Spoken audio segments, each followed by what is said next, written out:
की कुठल्या तरी काळ्या रात्री काळ्या कातळावरनं मराठी वरती जायची किल्ला जिंकून घ्यायचे सगळ्या.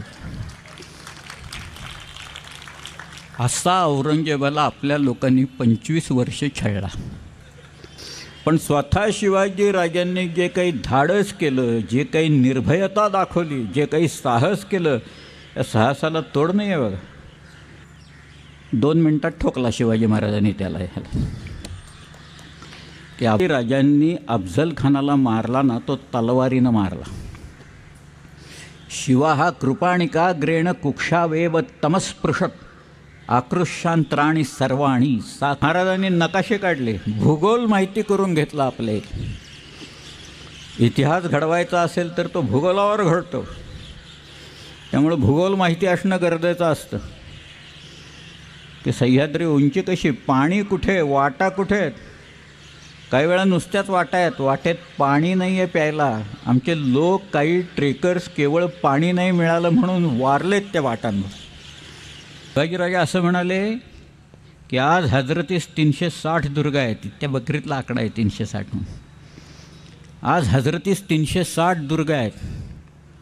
एक ना एक दिवस खासा आलमगीर दख्खनेत उतरेल, एक दिवस औरंगजेब दक्षिणेत उतरेल. माझा एक एक दुर्ग त्या आलमगीराविरुद्ध मी एक एक वरुष लढवीन. माझा एक एक किल्ला मी औरंगजेबाच्या विरुद्ध एक एक वर्ष लढवीन. त्या आलमगिरास अवघी दख्खन काबीज करावयास 350 वर्षांचं आयुष्य लागेल.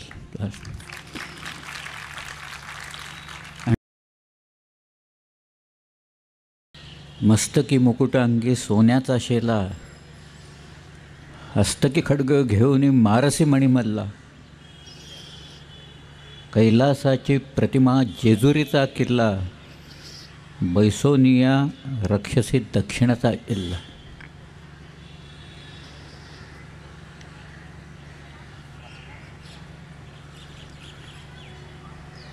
मला एक गोष्ट आवर्जून सांगावीशी वाटते.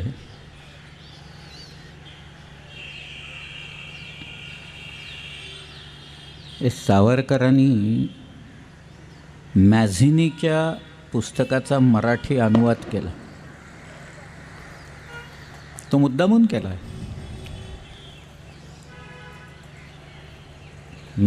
जोसेफ मॅझिनी हा इटालियन क्रांतिकारक होता आणि त्यांनी राष्ट्राच्या स्वातंत्र्यासाठी काय करायचं, गनिमी काव्यानं लढाई कशी खेळायची हे तर सांगितलंच, परंतु स्वातंत्र्य मिळाल्यावर काय करायचं याही गोष्टी त्यांनी सांगितल्या आणि त्या महत्त्वाच्या आहेत. आज मॅझिनी म्हणाला होता, हातात शस्त्र नसलं तरी चालेल, बंदुका नसल्या तरी चालतील, तलवारी नसल्या तरी चालतील, दंडुका असेल तर दंडुका घेऊन शत्रूविरुद्ध उभं राहायचं. शत्रू म्हणजे त्यांचे त्यावेळेला ऑस्ट्रियन्स होते.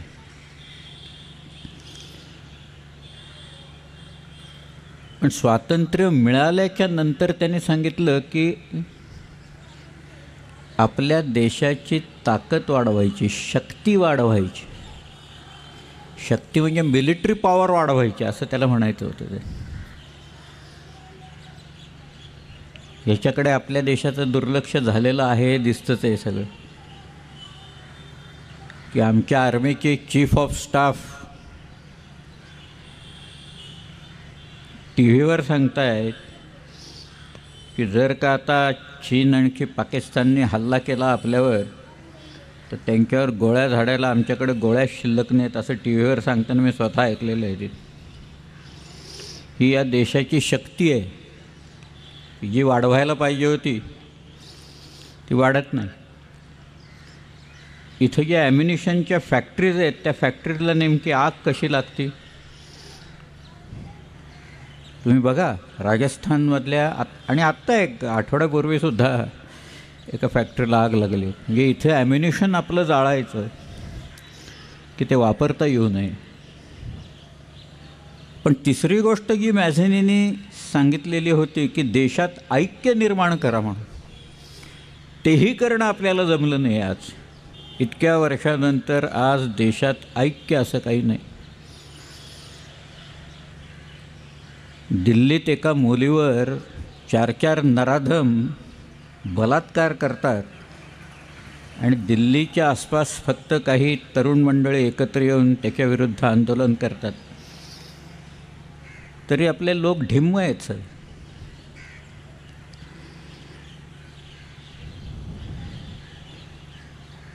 ऐक्य कसं काय वाढणार? मला आठवत आहे चर्चिलचे बोल. विन्स्टन चर्चिल म्हणाला होता की तुम्ही या लोकांना स्वातंत्र्य देऊ नका. स्वातंत्र्य म्हणजे काय हे यांना माहिती नाही आहे. These are the main of straw असं म्हणाला होता. तो म्हणाला it's not nation, it's only population. आज इतक्या वर्षानंतर चर्चिलचे बोल खरे होत आहेत हे आपल्याला दिसतंय. एखाद्या द्रष्ट्या माणसाने आपल्याला स्वातंत्र्य द्यायच्या आधी सांगितलेले बोल हे इतक्या वर्षानंतरही अजून लागू पडत आहेत.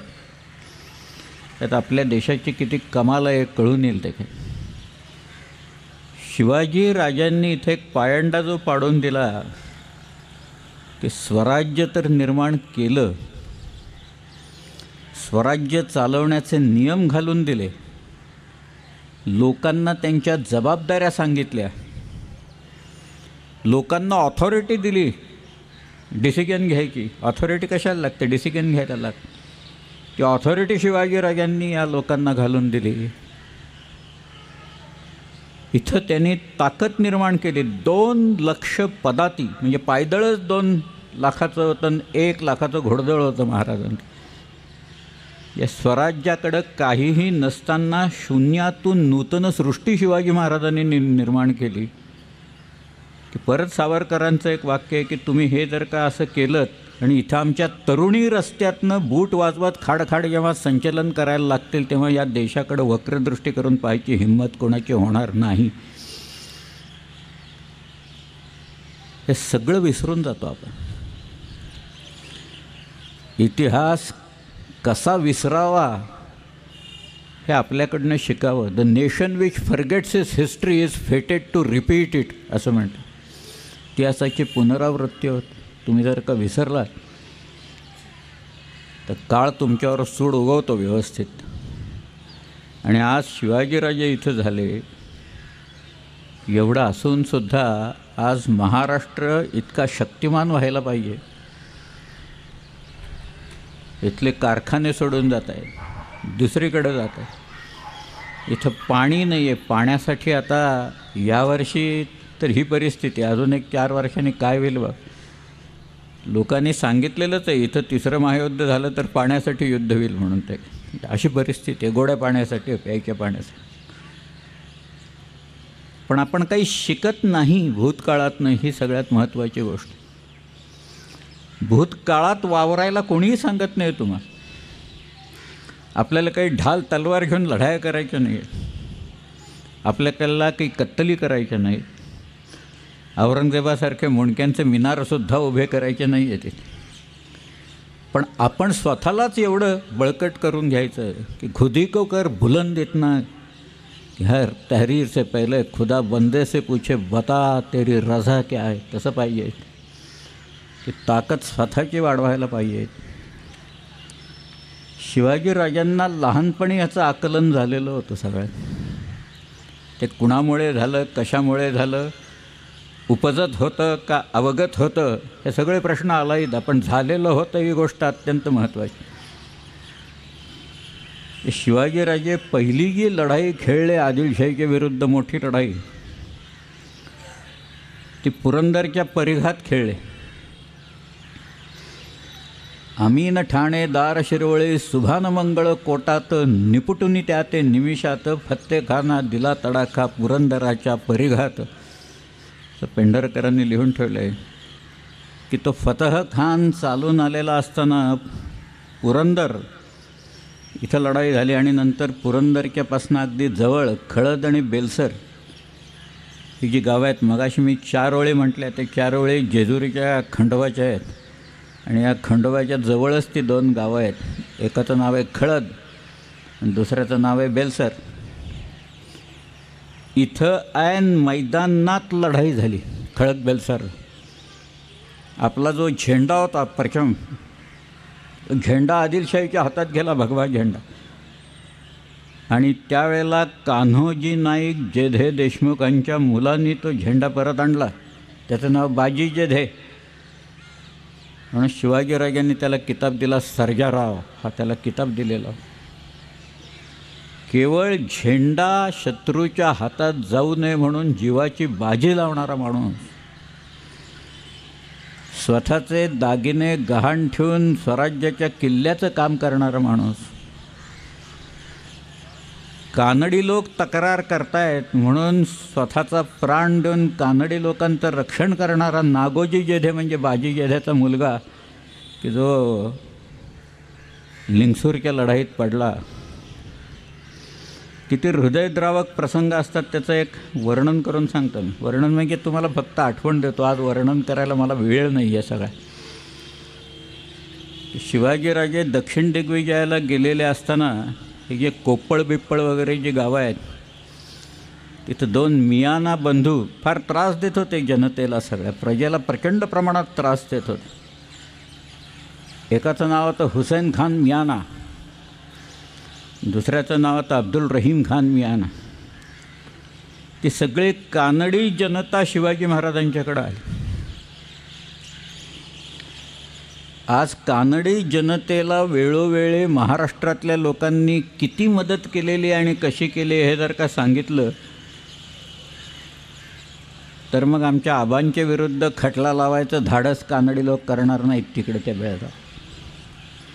इतक्या वेळा कानडी लोकांना मदत केलेली आहे आणि त्यांनी मागितलेली असताना केलेली आहे. की शिवाजीराजांनी आपले लोक पाठवले, सैन्य पाठवले या दोघांचा बंदोबस्त करायला. सेनापती कोण होता माहीत नाही, बहुधा हंबीरराव मोहिते असे. परंतु तिथं जी लढाई झाली त्या लढाईत नागोजी जेधे इथं बाण लागला. नागोजीला बाजीचा मुलगा हा सर्जारावाचा, आणि तो नागोजी जेधे त्या लढाईत पडला, त्याला वीरमरण प्राप्त झालं. किती वय असेल नागोजी जेधेचं? नागोजी मृत्यू पावला तेव्हा त्याचं वय असेल साधारण 18 ते 19 वर्षांचं. त्याचं लग्न झालेलं होतं आणि त्या लग्न लहानपणीच होत. त्याची जी बायको होती तिचं वय असेल 13 किंवा 14 वर्षाचं. त्या मुलीचं नाव गोदूबाई. तिला लग्न म्हणजे काय हे सुद्धा कदाचित कल्पना नसेल गोदूबाईला. पण आपला नवरा तिथं पडला, त्याला वीरमरण प्राप्त झालं हे कळल्याच्यानंतर गोदूबाई सती गेली कारीला. 13 वर्षाची मुलगी चितेवर चढली तिथे. तिचं वृंदावन, सतीचं वृंदावन कारी नावाचं जे जेध्यांचं गाव आहे तिथं आहे. म्हणजे कानडी जनतेच्या मदतीच्यासाठी 19 वर्षाचा एक तरुण पडला आणि त्याची 13 वर्षाची बायको सती जावी इथं. कुणासाठी हे करतायत हे लोक? कशासाठी जात आहेत? त्यावेळेला जर का सांगितलं असतं नाही तुम्ही कानडी लोक आता आम्ही नाही मदत करणार, असं काही झालं आहे का कधी कुठे? नाही झालेलं. हा प्रकारच नव्हता असला प्रकार. आज मग मला आठवतं आहे मी बेळगावला गेलो होतो आणि माझा मोठा इंटरव्ह्यू छापून आला तिथे. त्या रिपोर्टरने माझा ज्या वेळेला इंटरव्ह्यू घेतला तेव्हा त्याने विचारलं की इथं राजहंस गड नावाचा किल्ला आहे तो फोडतायत, आता इथलेच लोक फोडतायत सगळे. त्याला आर्किओलॉजी विरोध करत नाही बरं का. आर्किओलॉजिकल सर्वे ऑफ इंडिया नावाचं एक आपल्या सरकारचं खातं असं आहे की जे मूळ ब्रिटिशांनी काढलेलं होतं की तुमच्या इमारती उभ्या करायच्या नाहीत, आम्ही तुम्हाला त्या करून देणार नाही आणि आम्ही काही करणार नाही. मुळात ह्याच्यासाठीच ते डिपार्टमेंट काढलेलं आणि आता त्याच्यावर बोट ठेवून आमच्या इमारती बांधून देत नाही. राजगड आणि रायगडसारखे किल्ले 17व्या शतकात जसे होते तसे उभे करायला पाहिजे. तीच खरी शिवाजीराजांना श्रद्धांजली होईल. 2 राजधान्या त्यांच्या जगात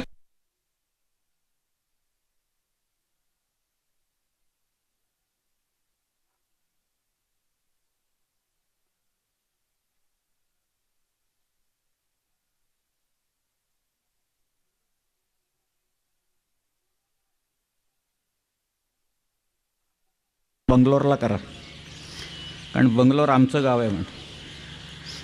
आमचा किल्ला आहे तिथं, शहाजीराजे तिथं होते बंगलोरला. मी स्वतः बंगलोरला होतो. 4.5 वर्ष मी कर्नाटकात काढली ती. मी सांगत होतो लोकांना, हा सगळा भाग आमचा होता, माझ्यावर विश्वास ठेवायला कोणी तयार नव्हतं. म्हटलं आम्ही इथनं रूल करत होतो तुमच्यावर सगळ्याच्यावर. तुम्ही भोवतालचे सगळे किल्ले जे आहेत ते आमच्या ताब्यात होते म्हटलं, अगदी नंदी किल्ल्यापासनं. किती किल्ले असं आहेत तिथं. आत्ता बंगलोरचं नवीन एअरपोर्ट आहे देवनहळ्ळी, तिथे एक किल्ला आहे. टिपू सुलतानाचा जन्म त्या किल्ल्यात झाला आहे. मी राहत होतो तिथनं 16 किलोमीटरवर एक किल्ला होता, त्याचं नाव बुधीकोटा. तिथं हैदर अलीचा जन्म झाला होता. हे मला माहिती आहे, त्या लोकांना माहीत नव्हतं काही ते. पण शिवाजीराजे स्वतः गेलेले असताना कानडी जनतेला तुम्ही कानडी आहात म्हणून मी मदत करणार नाही असं म्हणाले नाहीत. मदत केली त्याने. आज मात्र परिस्थिती बघा काय आहे. राज्यांच्या सीमावर काय चाललं आहे, भारताच्या सीमेवर काय चाललं आहे तर बोलायलाच नको. परंतु राज्यांच्या सीमावर सुद्धा काय चाललेलं आहे आणि मग कसं काय ऐक्य आपण निर्माण करणार या देशात, कशी काय शक्ती देशाची वाढवणार. एक पायंडा महाराजांनी इथं घालून दिलेला असताना त्याच्याकडे पूर्ण दुर्लक्ष करणे, फक्त त्यांच्या नावाचा उपयोग करणे हा चालला आहे. फतहखानाशी जी लढाई झाली त्याच्यात लढाईत पडल्या, मैदानात लढाई झाली. कोण म्हणतं शिवाजीराजे मैदानात लढाई खेळले नाहीत? पहिली लढाई मैदानात खेळले. मोठा पराभव झाला फतहखानाचा तिथं. पण त्याही वेळेला एखादा माणूस प्रत्येक गोष्टीतनं शिकत कसा जातो त्याचा एक पायंडा महाराजांनी पाडून दिला. तुम्ही शिरवळ गाव पाहिलं असेल सगळ्यांनी. एका ताम्रपटात त्याचा उल्लेख श्रीवलय असा आलेला आहे. एक माझी थेअरी मी मांडली होती मागं. मला फक्त एकच पुरावा श्रीवलयचा मिळाला. परंतु मला लोक विचारतात मावळ म्हणजे काय. काही लोकांनी सांगितलं मावळतीकडचा भाग म्हणून मावळ. अरे म्हटलं मावळतीला उभं राहिलं तर पलीकडं अजून आहेच की मावळती. मावळती संपणारच नाही आहे इथं, मग मावळ कशाला म्हणायचं. आपल्याकडची गावांची नावंसुद्धा आहेत ना, त्याच्यात तुमची डोंबिवलीसुद्धा आहेच. ही आवली किंवा वलय याच्यावरनंच नावं आली आहेत. स्कंद वलयवरनं खंडाळा आले, लयन वलयवरनं लोढावळा आले, कांदिवली, खोपिवली, बोरिवली ही सगळी नावं जी आहेत, डोंबिवली ही आवली किंवा वलय याच्यावरनं निर्माण झालेली आहेत. आणि हे सगळं महावलय आहे. आणि या महावलयाचा स्वामी महावलयेश्वर म्हणजे महाबळेश्वर आहे. मग तो डोंगरावर आहे महाबलेश्वर आणि तो कारवारच्या खाली जो आहे तो कोकणातला आहे महाबलेश्वर. गोकर्ण महाबळेश्वर काय आहे मग तिथं आहे ना स्वामी गोकर्ण महाबळेश्वर. कोकण हा शब्दच गोकर्णवरनं आलेला आहे खरं म्हणून, त्याचाच अपभ्रंश आहे. परंतु ही जी मावळं आहेत इथले लोक आहेत सगळे. शिवाजी महाराजांची तुलना या लोकांनी सर्टोरियस हॅनिबॉल वगैरेशी केलेली. कोण होता सर्टोरियस हा? सर्टोरियस हारला रोमन लोकांशी. तो स्पेनला गेला. तिथल्या शेतकऱ्यांना सांगितलं की आपल्याला लढाई करायची, तुम्हाला लढाई करायची, नांगर बाजूला ठेवा, तलवार घ्या हातात. पहिल्यांदा राज्य सुरक्षित करा, मग नांगरट आणि सगळं करायचंच आहे आपल्याला त्याच्यात. जोपर्यंत तुम्ही सीमा सुरक्षित करत नाही तोपर्यंत जमणार नाही. लोकांच्या हातात तलवार दिल्यावर पाठोपाठ चालत आले सर्टोरियसच्या लोक. रोमन लोकांशी युद्ध खेळले आणि युद्ध जिंकले. हा सर्टोरियस. शिवाजीराजांनी हेच केलं म्हणून युरोपियन लोक शिवाजी महाराजांची तुलना सर्टोरियसची करतात. हॅनिबल हा कार्थीजियन होता. हॅनिबलची वाट बघत बसले होते लोक रोमन मंडळी की हा खालून मेडिटेरेनियनमधनं येईल म्हणून. हॅनिबल आला, आल्प्समधनं खाली आला. आल्प्सच्या डोंगरात हत्ती घेऊन गेला हॅनिबल. 19 हत्ती होते त्याच्याबरोबरचं सैन्य बरंचसं गारद झालं थंडीमुळे. पण एकही हत्ती मात्र मेला नाही. 19 हत्ती जिवंत आले तिथनं खाली सगळे. सरप्राईज आणि स्पीड याच्यावर हॅनिबलने लढाई मारली. तर शिवाजीराजांनी पहिली या मोकळ्या मैदानात झाल्यानंतर शिरवळला जो कोट होता पहिल्यांदा बांधलेला, तो कोट आदिलशाहीच्या ताब्यात गेला लगेच. बाळाजी हैबतराव वगैरे सगळी मंडळी आली आणि तो कोट घेऊन टाकला. कोट खेळात जात होता कारण खंदकच नव्हता फार मोठा, अगदी छोटासा खंदक, त्याला नाम मात्र खंदक म्हणायचं म्हणून. पण महाराजांना एक कळलं की हा जो कोट आहे म्हणजे किल्ला शिरवळ म्हणतो, हा शत्रूच्या ताब्यात जातो आणि मग तिथल्या तोफा आपल्याच विरुद्ध आग ओकायला लागतात. म्हणून एखादा जो जनरल असतो तो पहिल्यांदा युद्धभूमीची पाहणी कशी उत्तम रीतीनं करतो. शिवाजीराजांना याचं आकलन झाल्यावर की आपलाच स्ट्रॉंगहोल्ड एक आपल्या विरुद्ध लढतो आहे असं म्हटल्यावर शिवाजीराजांनी 1649मध्ये शिरवळचा कोट पाडून टाकला. साफ, आता आपल्या विरोध नाही, आपल्याच तोफा आपल्या विरुद्ध कुठे धडधडणार नाहीत. किती कोट पाडावेत? भुवनगिरी पट्टणचा कोट पाडून द्यायचं माझ्याकडे पत्र आहे महाराजांचं. साखीचा कोट पाडायचं शिवाजी महाराजांचं पत्र आहे. सगळे किल्ल्यांचे उल्लेख आहे. एक म्हणजे तुम्हाला कोट पाडावा तरी लागतो, नाही तर शेजारचा डोंगर असेल तर तो बळकट तरी करावा लागतो, परत फोर्टिफाय करावा लागतो. किल्ल्यांच्या रांगाच्या रांगा उभ्या राहतात, नाहीतर दुसऱ्या त्या डोंगरावर बाकीचे लोक तोफा चढवतील आणि डाकतील. झालं नाही, इंग्रजांनी केलंच ना. 1818मध्ये रायगडचा जो वीक पॉईंट आहे, शेजारचा जो डोंगर आहे काळकाईचा किंवा पोटल्याचा डोंगर ज्याला म्हणतात, त्या डोंगराच्या उतारावर इंग्रजांनी तोफा चढवल्या 1818मध्ये. आणि 10 मे 1818ला मेजर हॉल आणि कर्नल प्रॉथर यांनी तुफान गोलंदाजी रायगडावर केली आणि रायगड पाडला. ते धुमसत होता, रायगडला आग लागली, सगळी घरं जळून गेलेली होती. वाराणशीबाई तिथं बसलेल्या होत्या, अत्यंत देखणी स्त्री होती ती, वाईच्या फाटकांची फाटक रस्त्यांची मुलगी होती. पण तो एक बरोबर वीक पॉईंट हेरला. म्हणून स्ट्रेंथ अँड वीकनेसेस शत्रूचे आणि आपले काय ते पहिल्यांदा बघावे लागतात. शत्रूचं ताकद कशात आहे आणि शत्रूची कमजोरी कशात आहे, आणि आपली ताकद कशात आहे आणि आपली कमजोरी कशात आहे, याचं एक ॲनालिसिस असतं.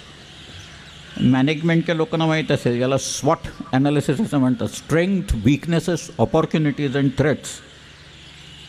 हे शिवाजीराजांच्या वेळेला हे स्वॉट वगैरे शब्द नव्हते, पण त्यांनी जे काही केलं ना ते ह्याच्यात बसण्यासारखं आहे. सगळ्या किल्ला पाडून टाकला. दुसरी गोष्ट काय केली, महाराजांनी नकाशे काढले, भूगोल माहिती करून घेतला. आपल्या इतिहास घडवायचा असेल तर तो भूगोलावर घडतो. त्यामुळं भूगोल माहिती असणं गरजेचं असतं. की सह्याद्री उंची कशी, पाणी कुठे, वाटा कुठे आहेत.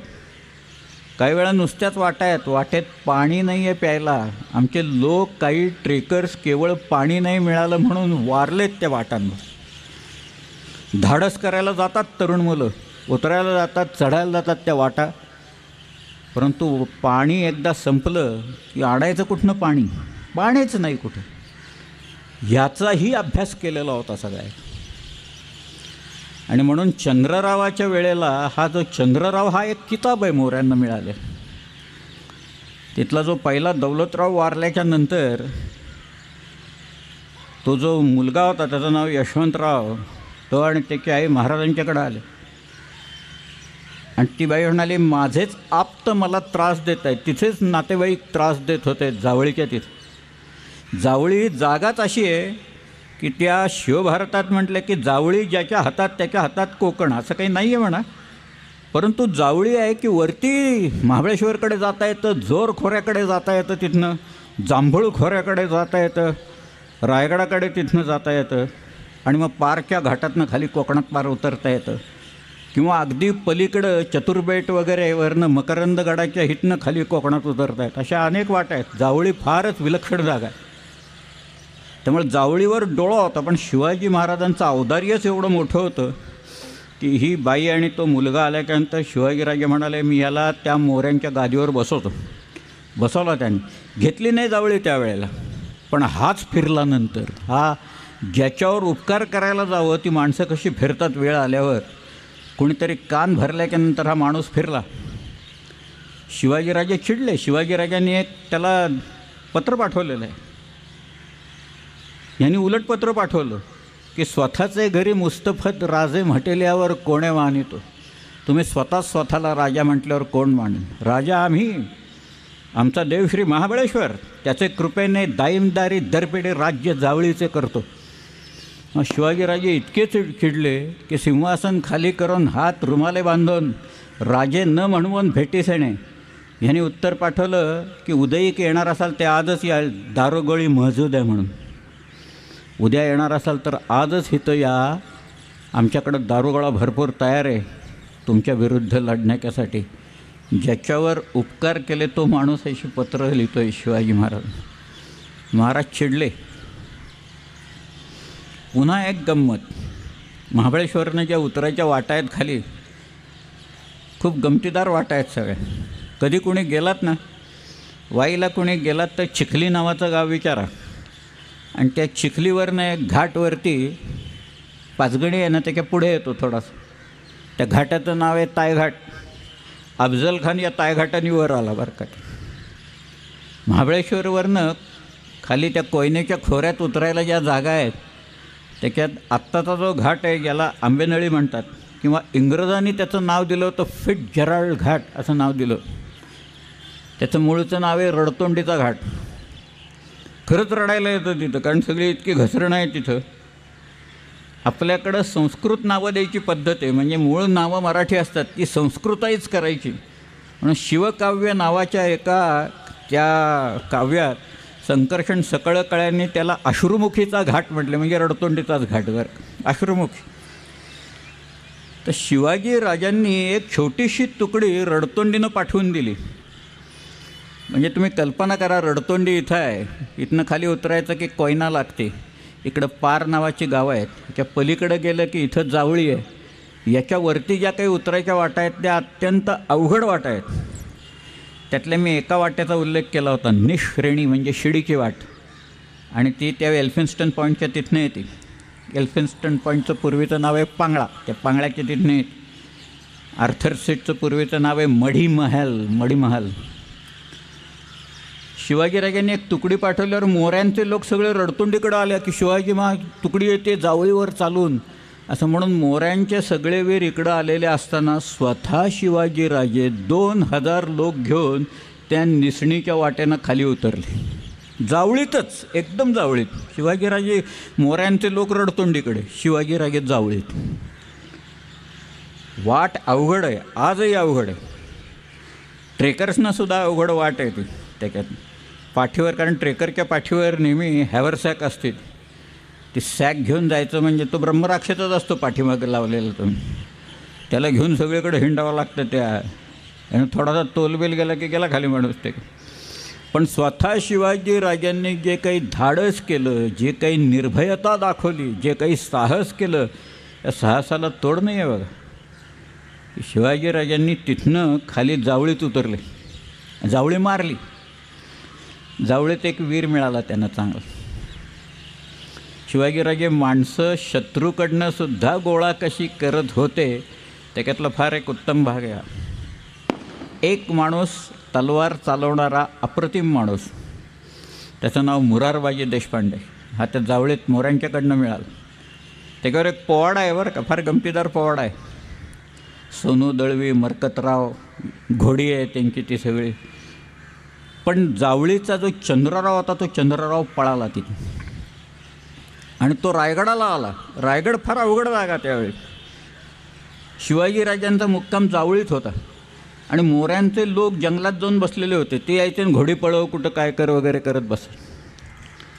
तर शिवाजीराजांनी जावळीच्या भोवतालचा काही भाग झाडं तोडून साफ करून टाकला की आता जंगलच तिथं राहिलं नाही, आता लपून कुठं राहणार, तर लांब येतील लोक ते सगळे. पण शिवाजीराजे काही काळ तिथं होते आणि मग ते म्हणाले ह्या चंद्ररावाचा कायमचाच बंदोबस्त करून टाकू, चला म्हणाले. म्हणून शिवाजीराजे रायगडला आले. त्यावेळेला रायगड हे नाव दिलेलं नव्हतं. त्यावेळेला त्या डोंगराचं नाव होतं रायरी. त्याला नंदादीपाचा डोंगर असं म्हटलेलं आहे, त्याला जंबूद्वीपाचा डोंगर असं म्हटलेलं आहे, त्याला रायरी असं म्हटलेलं आहे. पण तो किल्ला पाहायला महाराजांनी ऐकून त्या बखरीतली वाक्य वाचा तुम्ही कधी. कृष्णाजी अनंत सभासदाच्या बखरीत ती वाक्य आहेत, अप्रतिम वाक्य आहेत, रायगडबद्दल आहेत की खासा राजा जाऊन बघता गड बहुत चखोट. चखोट म्हणजे अतिशय उत्तम किल्ला.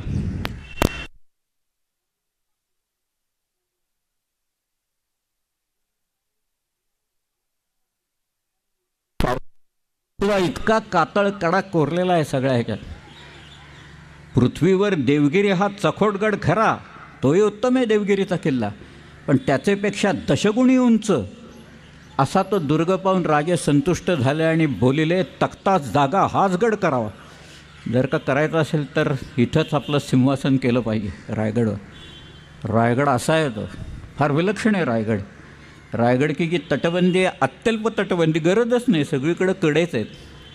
पण तरीसुद्धा शिवाजी महाराजांनी एका पाठोपाठ दुसरी तटबंदी बांधून गड अभेद्य करून ठेवला आहे तो. की टॉमस निकल्स म्हणाला की अपुऱ्या शिबंदिनीशी हा गड अवघ्या जगाविरुद्ध लढू शकेल म्हणून, इतका तो बेलाग असा किल्ला आहे. शेवटी चंद्रराव सापडला. त्याचा पत्रव्यवहार आदिलशहाच्याकडं असताना, तो करत असताना सापडला. त्याला मारला. त्याची 2 मुलं होती, त्यातल्या दोघांना पुण्याला नेऊन निमजग्याजवळ मारा म्हणून सांगितलं होतं. त्यातला एक पळाला आणि एक वाचला. बाजी आणि कृष्णाजी अशी त्याला 2 मुलं होती. त्यातल्या एकाला मारला आणि मग एक पळून गेला त्यातून. पण जावळी हातात आली, ही फार महत्त्वाची गोष्ट आहे सगळ्यात. की जावळी शिवाजीराजांनी घेतली. ही कशासाठी घेतली? शिवाजीराजांनी एकदा का आपल्या स्वराज्याच्या सीमा वाढवल्या की शत्रू चालून आलेला असताना तो स्वराज्यात आतवर येऊनच द्यायचं नाही, स्वराज्याच्या सीमेवरच लढाई करायची, हाच त्यांचा डाव. त्यामुळे एकदा जावळी ही जागा आल्याच्या नंतर एकदा शिवाजीराजांनी पाहिल्यावर त्यांनी ठरवलं, काय वाटेल ते करून. आता मोठा पुणे विजापुराहून निघाला की त्याला हितं आणून चेपायचा. संधी लवकरच आली. अफजल खान आलाच त्याच्यात. अफजल खान हा काही सामान्य माणूस नाही आहे. त्याला त्याच्या शक्तीचा फार विलक्षण गर्व आहे. त्याच्या शिक्क्यात एक मजकूर येतो बरं का, पर्शियनमधला मजकूर आहे.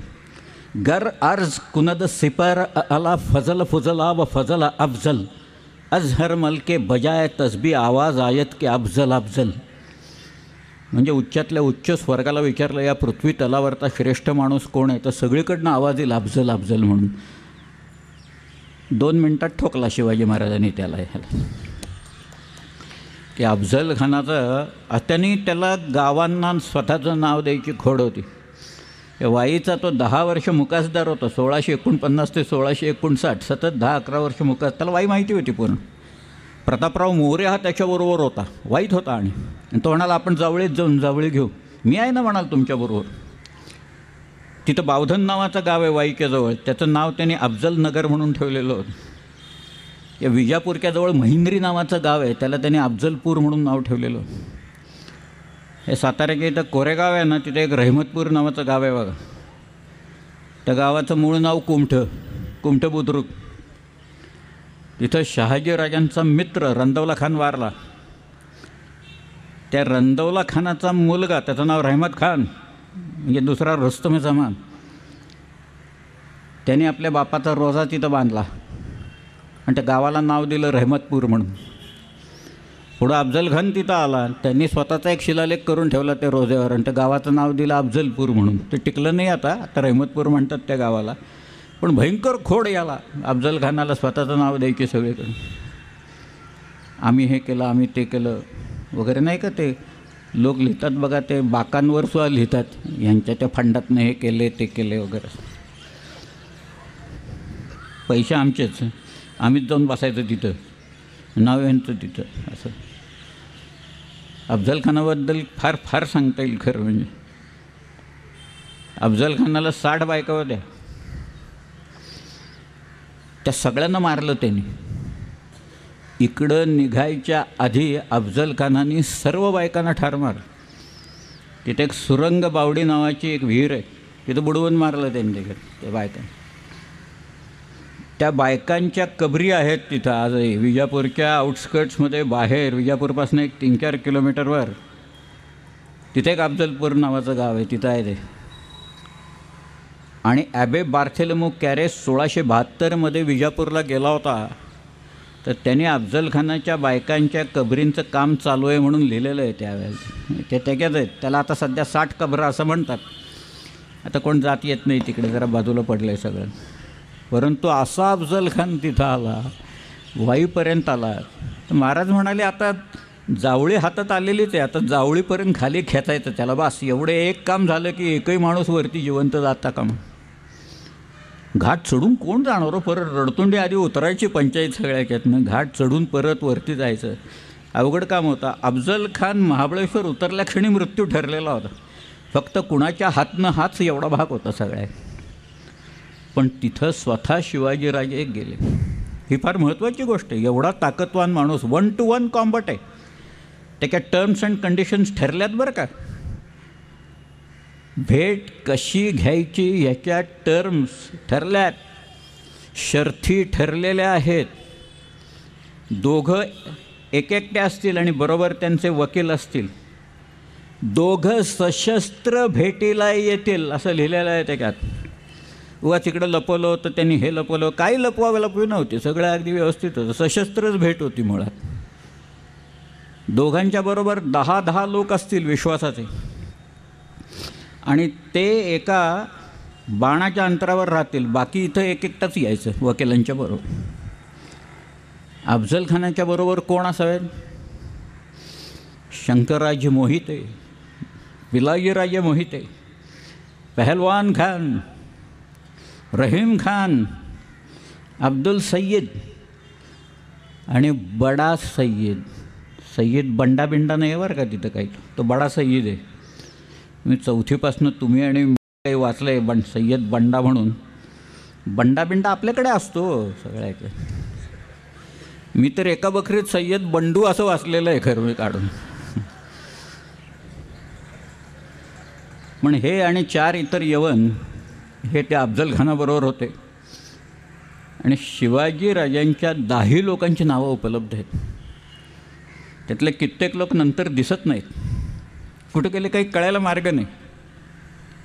काताजी इंगळे, येसाजी कंक, कोंडाजी कंक, जीवा महाला, संभाजी कावजी, सूरजी काटके, कृष्णाजी गायकवाड, विसाजी मुरुंबक, संभाजी करवर आणि सिद्धी इब्राहिम खान. हे ते 10 लोक आहेत महाराजांच्यावर. हा सिद्धी इब्राहिम खान पुढं फोंड्याचा किल्लेदार झाला. नंतर काय झालं माहीत नाही.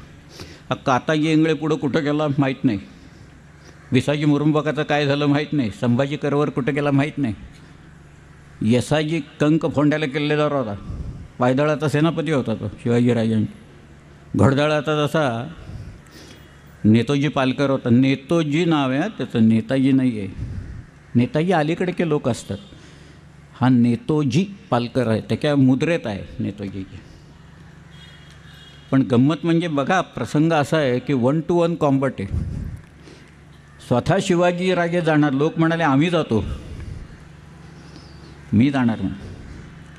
ह्याला जे धैर्य लागतं ना सगळ्याला, याला एक बेडरपणा लागतो. तो बेडरपणा, आणि म्हणूनच शिवाजीराजांच्या पाठीमागं लोक उभे राहील की शिवाजीराजांनी अफजल खानाला मारला ना, तो तलवारीनं मारला. शिवा हा कृपाणिकाग्रेण कुक्षावेव तमस्पृशत आकृष्यांत्राणी सर्वाणी सा कृपाणी विनिर्गता. ती परत येत असताना त्याची आतडी घेऊन बाहेर पडली सगळे. मग त्याचं मुंडकंसुद्धा शिवाजी महाराजांनी उडवलं असं लिहिलं आहे त्याच्यात. मग बडा सय्यद आला, त्याचा हात जीवा महालाने वरच्यावर उडवला. शिवाजीराजे म्हणाले मीच मारतो याला म्हणून, पण तो जीवा महाला होता, त्याने हात वरती उडवून टाकला. महाराजांच्या हातात तलवार होती आणि अजून एक शस्त्र होतं. काय होतं माहीत नाही, कदाचित पट्टा असेल, आणखीन काहीतरी असेल. 2 शस्त्र होते पण एक तलवार होती, ही निश्चित. तलवारीनंच मारलं त्यांनी. तलवारीचा घाव वाढवत आहेत. अफजल खानाने तलवारीनंच मारलं. अफजल खानाची तलवार जी जप्त केली तिथं, शिवाजीराजांनी जी काही शस्त्र मिळाली, ती अफजल खानाची तलवार ही ज्या वेळेला रायगड पडला त्यावेळेला औरंगजेबाने नेली 89मध्ये. याला मारला 59मध्ये. ती तलवार औरंगजेबाने 1689मध्ये नेली आणि शाहू महाराजांचं लग्न लावून दिलं. म्हणजे संभाजीराजांच्या चिरंजीवांचं लग्न ते मुघली कैदेत असताना ज्यावेळेला लावून दिलं, त्यावेळेला त्यांनी 3 तलवारी औरंगजेबाने त्या शाहू महाराजांना दिल्या. त्याच्यात अफजल खानाची तलवार दिली त्यांनी. शिवाजी महाराजांची एक तलवार दिली आणि तिसरी स्वतःची एक तलवार दिली. अशा 3 तलवारी त्यांनी दिली. त्या सगळे मुघली कागदपत्रात नोंदी आहेत या सगळ्या. अकबराती दरबारी मोहल्ला त्याच्यात या नोंदी आहेत, मी सांगतो आहे ते. पण शिवाजीराजे समोरासमोर उभे असताना काय वाटलं असेल त्यांना अफजल खानाला. आणि गंमत अशी आहे की एखादा व्हिजनरी असतो ना, तो व्हिजनरी कसा असतो बघा. एखाद्या उत्तम जनरल असतो, त्याला तो भूगोल माहिती पाहिजे हे तर खरंच आहे. परंतु ग्रँड स्ट्रॅटेजी, आता सध्या ग्रँड स्ट्रॅटेजी असते ना, ती दिल्लीत ठरवतात. आणि स्ट्रॅटेजी आणि टॅक्टिक्स, स्ट्रॅटेजी आपल्या तो कोण फील्ड मार्शल आणि चीफ ऑफ स्टाफ ह्यांना कळवली जाते आणि ॲक्च्युली टॅक्टिक्स मैदानावर तो कॅप्टन असतो, तो बघत असतो सगळं. शिवाजीराजांचं तसं नाही आहे. ग्रँड स्ट्रॅटेजी यांनीच ठरवायची, स्ट्रॅटेजी यांनीच ठरवायची, टॅक्टिक्सही यांनीच ठरवायच्या सगळ्या. पण शिवाजीराजे या बाबतीत इतके पारंगत आणि तरबेज होते की युद्धशास्त्र त्यांनी सन झू वाचला होता की नाही मला माहीत नाही, आणि नसेलच अर्थात, काही प्रिंटच झालेलं नव्हतं. आर्ट ऑफ वॉर म्हणून पुस्तक आहे त्याचं. इसवी सनापूर्वी लिहिलेलं चायनीज हा मिलिटरी मॅन सन झू, त्याची 13 प्रिन्सिपल्स आहेत, ते सगळे शिवाजीराजांनी तशी काय तशी वापरलेली आहेत. 13 प्रिन्सिपल्स ऑफ वॉर. ऑटोवॉन क्लॉस्विच म्हणून होतं, तर क्लॉस्विकचं ऑन वॉर म्हणून पुस्तक आहे तेव्हा. माओ झे डंग म्हणजे माओ त्से तुंग आपण ज्याला म्हणतो, त्याचं पुस्तक आहे ऑन वॉर म्हणून. हे पुस्तकं वाचले की आपल्याला कळेल एखादा जनरलला अभ्यास काय करावा लागतो आणि कसा करावा लागतो, करेज कसं असतं आणि काय असतं. 12 अमावस्या एका वेळेला गराडा घालत असताना तुमचं मन खंबीर आणि शांत कसं पाहिजे त्याचा पायंडा या लोकांनी घालून दिलेला आहे. मी फील्ड मार्शल रोमेलचं उदाहरण सांगतो की रोमेल बसलेला होता एका ठिकाणी, त्याच्या शेजारी अजून एक जनरल होता आणि तो घाबरत होता कारण इतका तोफांचा आणि बंदुकीचा मारा चालला होता. तर रोमेलनी त्याच्याकडे पाहिलं तर तो चुळबुळ करत होता, पळून जायच्या तयारीत होता दुसरा जनरल. तो रोमेल म्हणाला घाबरू नको, इथं एकही गोळी येणार नाही. लोकांनी जे काही सांगितलं, नेपोलियन जे काही म्हणायचं आहे की मला मारणारी गोळी अजून जन्मालाच आलेली नाही आहे, तद्वत होतं याचं. निर्भयता हा पहिला भाग आहे सगळा. शिवाजीराजांनी जे मुळात अफजल खानाला मारलं इथपर्यंत ठीक आहे, पण त्यांनी आदिलशाहीचा भाग जो आहे सगळा, की ज्या वेळेला अफजल खान शिवाजी महाराजांना पकडून घेऊन येणार असं सगळीकडं वातावरण आहे की अफजल खानाची ताकद फार मोठी आहे. आता तो शिवाजी महाराजांना मारणार का घेऊन येणार एवढंच फक्त बघायचं आहे. असे सगळे गाफील लोक असताना शिवाजी राजाने सांगितलं की आता वेळ घालवायचा नाही, आता आदिलशाहीत घुसायचं. म्हणून एक दोरोजी नावाचा त्यांचा माणूस होता, तो कोकणात घुसला. तो पहिल्यांदा दाभोळला गेला, तिथनं पार राजापूरपर्यंत गेला. नेतोजी पालकरला दुसरा सोडला एक त्रिशूळासारखा. नेतोजी पालकर तर विजापूरच्या जवळ गेला, तिकोटं बिकोटं वगैरे जाऊन लुटलं त्यांनी सगळं तिकडं. स्वतः शिवाजीराजे निघाले आणि मिरजेला वेढा घालून बसले. हे 3 जण असे गेले की आदिलशाहीला चाप लावला. तुम्ही कल्पना करा की शिवाजीराजांना नंतर पन्हाळा घेता आलेला नव्हता, 1000 लोक पडले होते त्यांचे. 10 नोव्हेंबर 1659 गुरुवार मार्गशीर्ष शुद्ध सप्तमी या दिवशी अफजल खानाला मारल्याच्या नंतर शिवाजी महाराजांच्या ताब्यात पन्हाळा किती दिवसात आला असेल? 18 दिवसात पन्हाळ्यापर्यंतचा मुलुख, किल्ले आणि पन्हाळा किल्ला ताब्यात आला. 18 दिवस आहेत फक्त. 28 तारखेला हे सगळे ताब्यात आले किल्ले.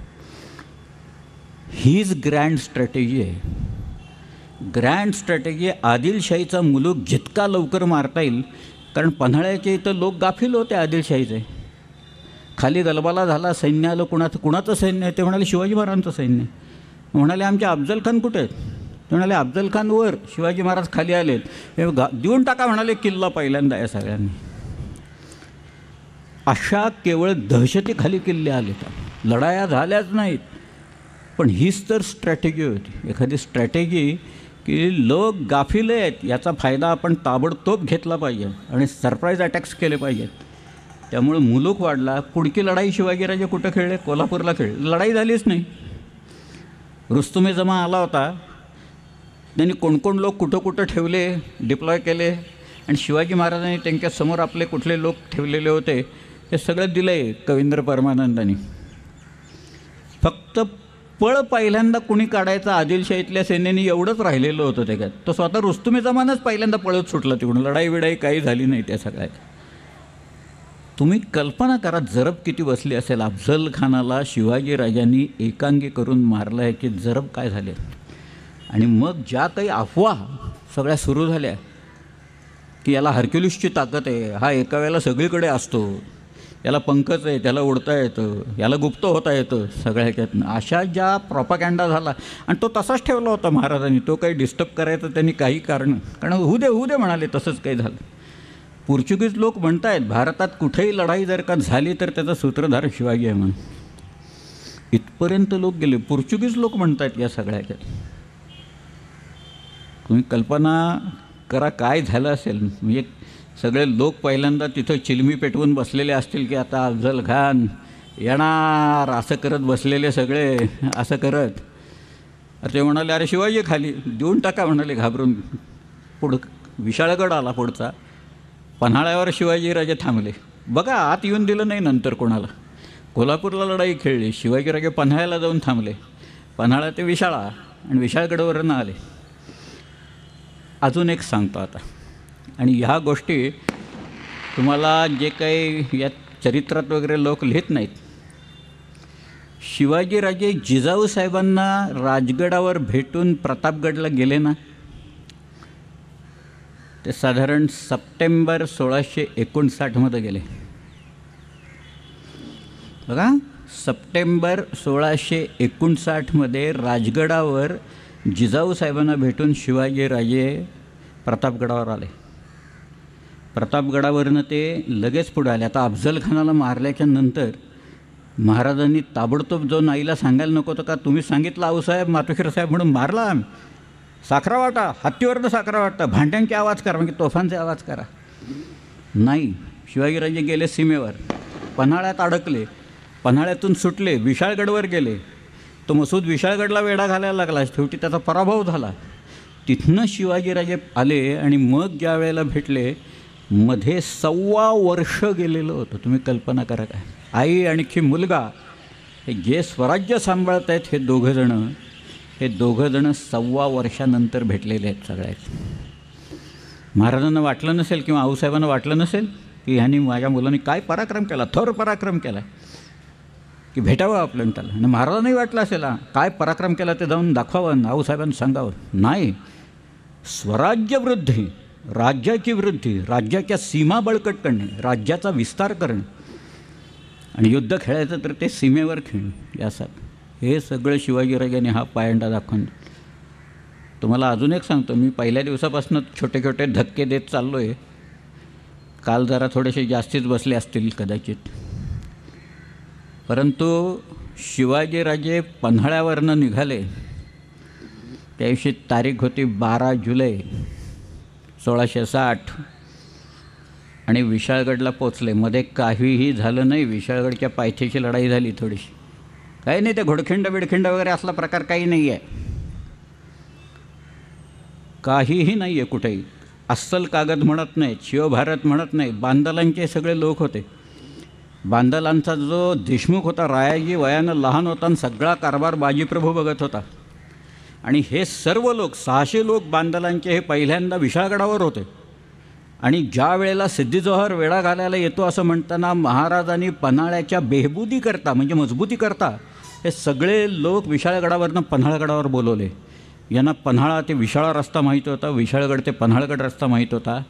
यांना तिथला सगळा भूगोल पाठ होता बाजीप्रभू आणि सगळ्यांना. त्यामुळं 600 बांदलांचे लोक हे महाराजांना घेऊन 21 तासात 64 किलोमीटरचं अंतर करून विशाळगडला पोचले. अंतरं दिलेली आहेत, योजनात दिलेली आहेत, प्रहरात दिलेत. 7 प्रहरात शिवाजीराजे पोचले म्हणून दिले. 1 प्रहर म्हणजे 3 तास.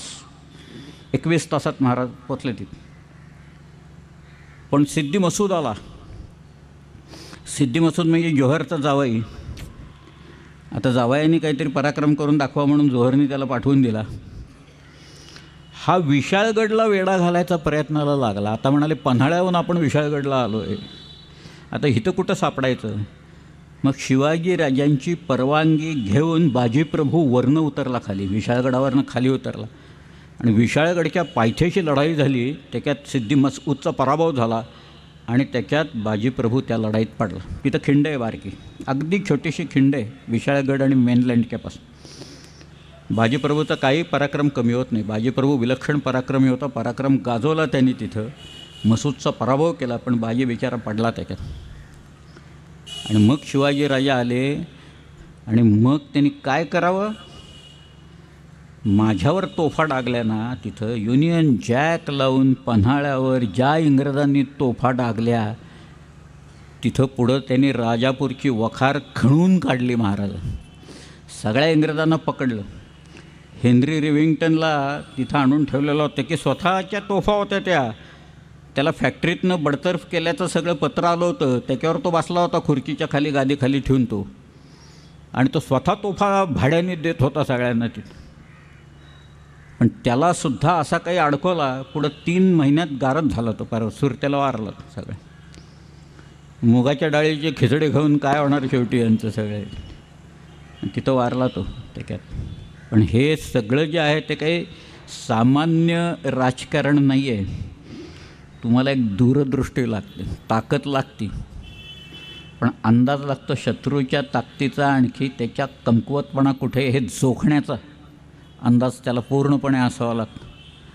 त्यामुळं विशाळगडाची जी लढाई, पन्हाळगड, विशाळगड आणि प्रतापगड हे काही वेगवेगळ्या नाही आहेत. ही ग्रँड स्ट्रॅटेजीचा सगळा भाग येतो, शिवाजीराजांच्या ग्रँड स्ट्रॅटेजीज. एक्सपान्शन ही पहिली गोष्ट होती, पण एक्सपान्शन केल्यावर मजबूतीकरण करणं या सगळ्याचं ही फार मोठी गोष्ट आहे. माणसं चोख निवडायची. म्हणजे त्याच्यात लिहिलं आहे, जर का फितुरी झाल्याचा संशय आला तर माणसाला पकडायचं आणि गर्दन मारायची, गुन्हा साबित झाला तर गडोगडी मस्तक फिरवायचं, असं लिहिलेलंच आहे. ते कोण करेल फितुरी त्याच्यात. पण विशाळगड, जावळी, त्याच्यानंतर हा सगळा मुलूक चतुर्बेटपर्यंत, मकरंदगडपर्यंत शिवाजी महाराजांना पूर्ण माहीत होता सगळ्या. तिथे एक कांदाट नावाची नदी वाहते, कांदाट खोरं म्हणतात त्याला. तर कांदाट खोऱ्याची मोरे मंडळीच आहेत बरीचशी, पण तो सुद्धा भाग शिवाजी महाराजांनी अफजलखानाच्या वेळेला दाबून ठेवलेला होता की लोक इकडून पळायला लागले तो चोपायचं त्यांना म्हणून. सर इतके सील करून ठेवलेले होते सगळ्या ह्याच्यातून, कुठं जाता कामा नाही सगळ्या. अशा तो जो जनरल म्हणून, जनरलकडं इन्फॉर्मेशन जी लागती, इनपुट्स लागतात ठरवायला, त्या इनपुटसाठी एक वेगळं खातं असतं आणि ते गुप्तचरांचं खातं असतं. आणि शिवाजीराजांचं गुप्तचरांचं खातं अत्यंत बळकट होतं. शिवाजीराजे हेर खात्यावर प्रचंड पैसे खर्च करतात. ते हेर त्यांना वेळेत बातमी आणून देतात आणि त्याच्यावर शिवाजीराजे आपले प्लॅन्स ठरवतात. हे सगळं दिले ते.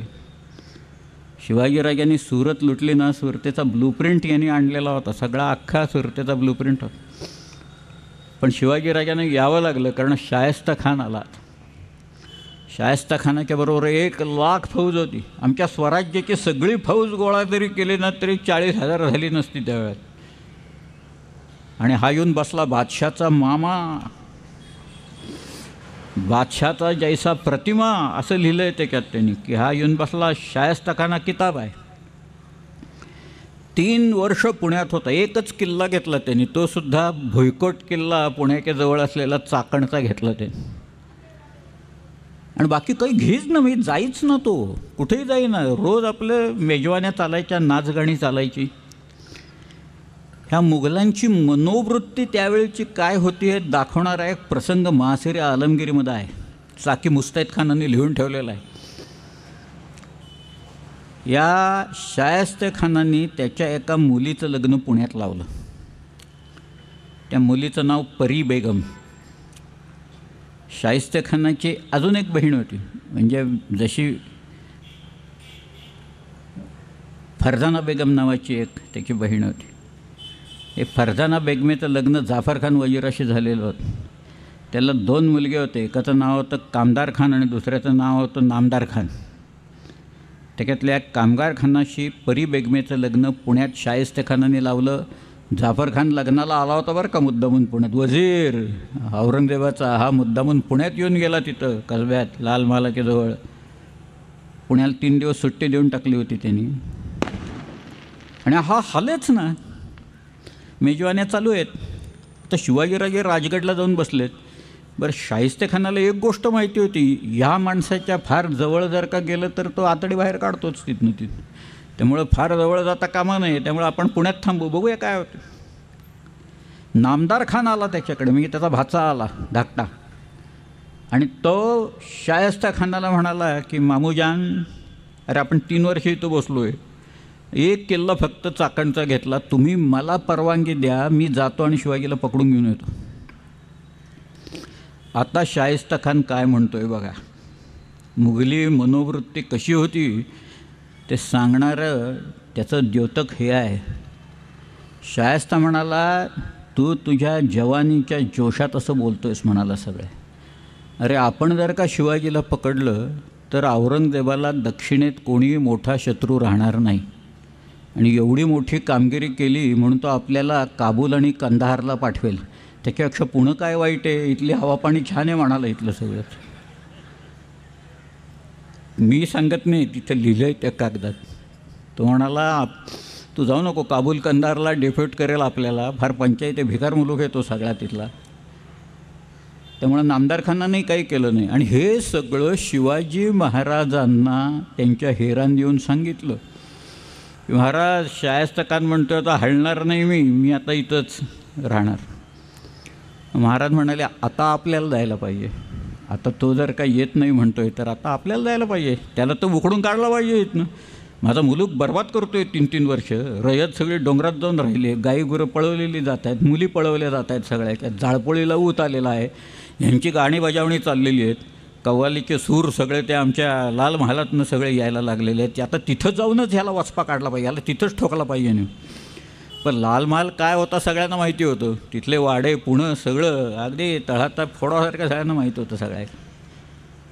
पण खानाकडं किती लोक आहेत, आपण किती लोक न्यायचे, कसे न्यायचे, काय न्यायचे, ह्याच्यासाठी तयारी लागते ना, ह्याच्यासाठी प्लॅनिंग लागतं ना.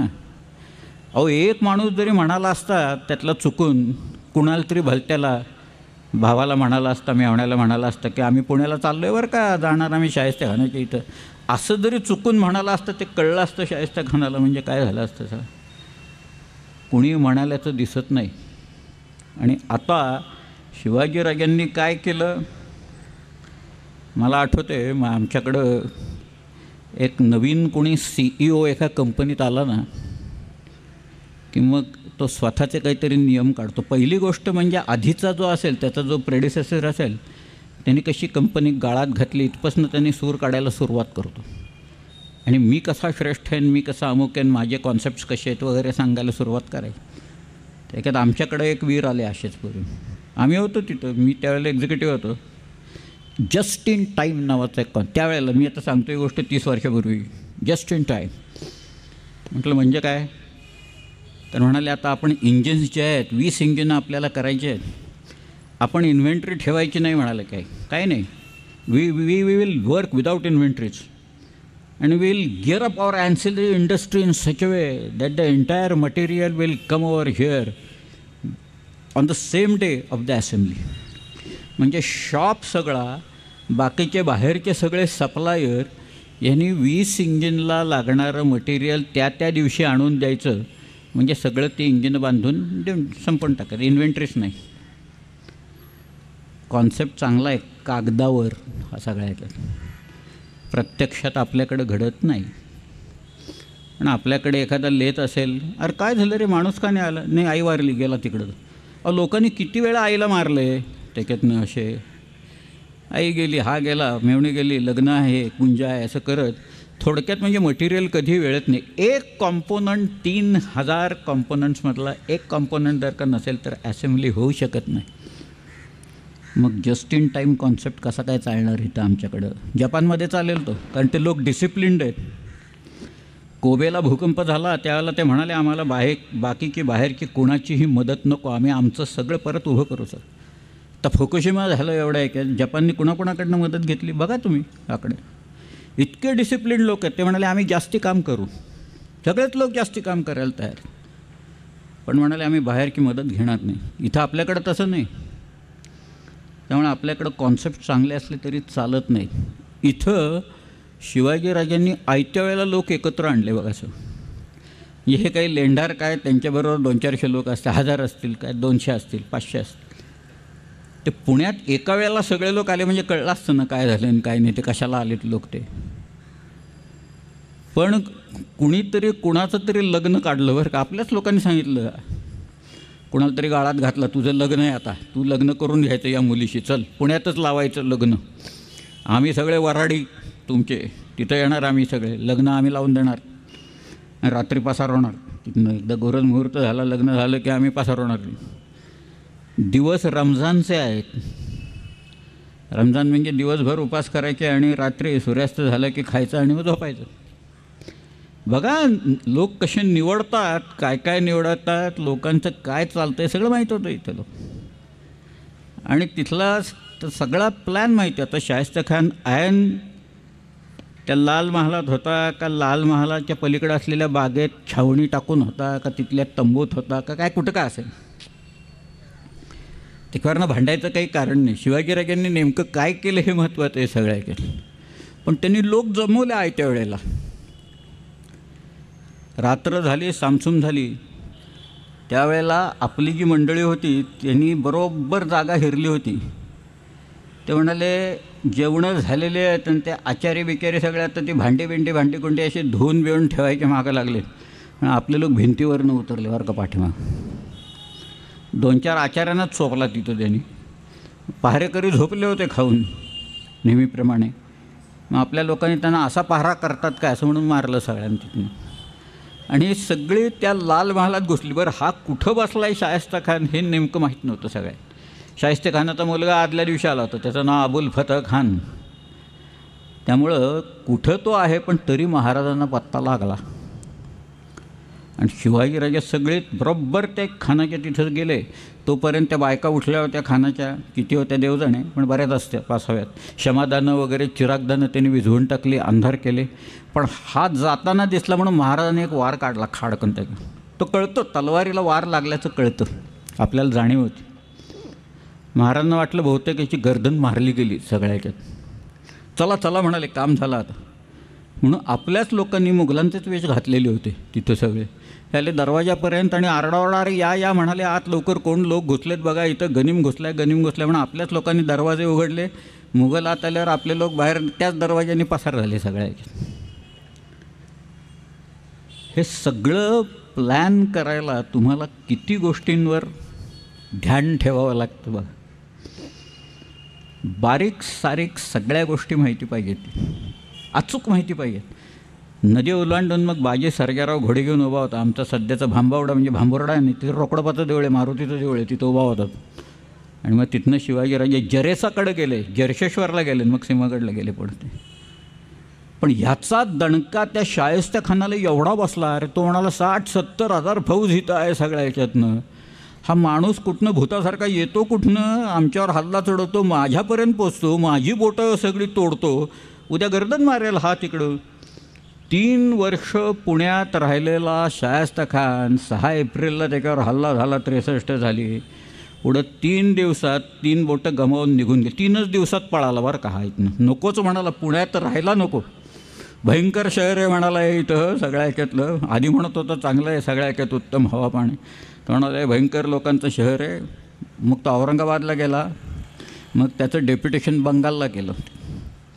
बादशाची ज्याच्यावर खप्पामर्जी होत असे त्याला बंगालमध्ये पाठवत असत. सगळ्या दलदलीचा प्रदेश सगळा जो आसाम बिसाम वगैरेमध्ये तिकडं त्यांनी चांगलं काम केलं शाहिस्तेखानाने. तिथं पोर्तुगीज लोक एका बेटावर किल्ला बांधत होते, तर त्यांना हुसकून लावून त्यांनी किल्ला ताब्यात घेतला आहे तिकडं शाहिस्तेखानाने. आग्र्याला वारला तो नंतर. एक मिर्झा मुहम्मद म्हणून, कुणाला काय काय छंद असतात बघा, फार गमतीदार छंद आहे या माणसाचा. हा मिर्झा मुहम्मद म्हणून मी याचं नाव सांगतो आहे, त्याच्यामुळे आम्हाला बऱ्याच गोष्टी कळल्या. हे कुणाला नाणी जमवायचा असतो, कुणाला नोटा जमवायचा असतो. काही काहींचे छंद फार भारी असतात, विपरीत असतात. ते सगळेच काही सांगत नाही मी. परंतु हा जो माणूस होता मिर्झा मुहम्मद, त्याला कुणी माणूस मेला ना की त्याची तिथी टिपून ठेवायचा त्याला छंद होता बरं. मी म्हटलं काय छंद या माणसाचा. म्हटलं हा सकाळी उठला की दात घासताना लोकांना विचारत असेल काल कोण कोण मेलं, कुठं.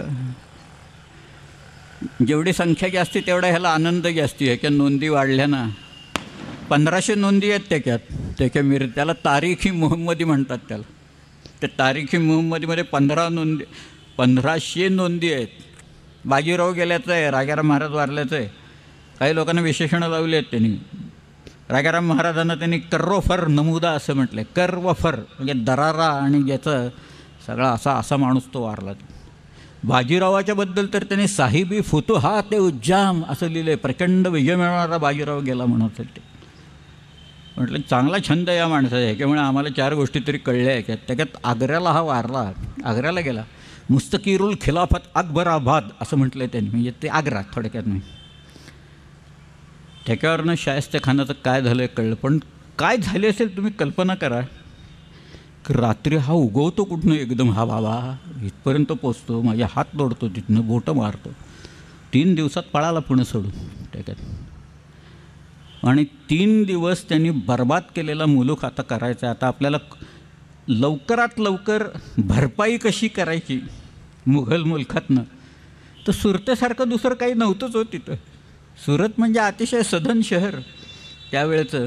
मोठं बंदर, स्वाली बंदर आहे तिथं. अनेक जहाजं तिथं लागायची. मक्केला लोक सगळे तिकडून जायचे. त्यामुळे सधन शहर होतं. अनेक वखारी, युरोपियन लोकांच्या वखारी तिथं होत्या. त्यामुळं सुरत लुटायची असं ठरवलं. कारण एक दिवस बहिर्जी आला महाराजांच्याकडून, म्हणाला महाराज सुरत मारेली आणि अगणित द्रव्य सापडेल, अगणित मिळेल म्हणाला. त्यांनी असं सांगितल्यावर महाराज एकदम खुश, एका झटक्यातच एवढं मिळतं आहे म्हणतात ते.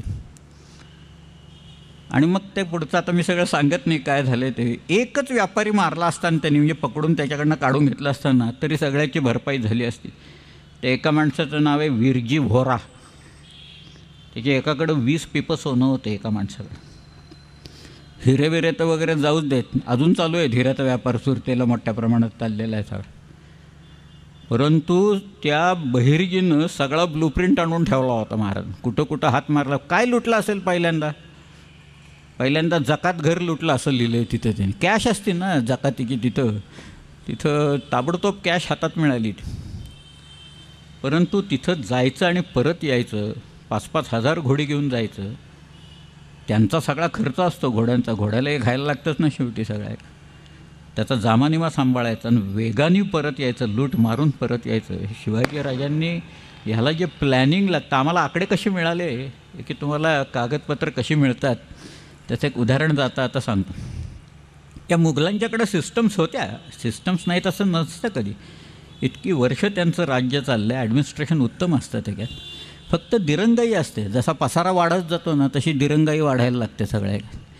आपल्याकडं पसारा वाढला, दिरंगाई मुद्दामून वाढवतात लोक त्या सगळ्या, म्हणजे आणखीन काही इकडून तिकडून काही जरा.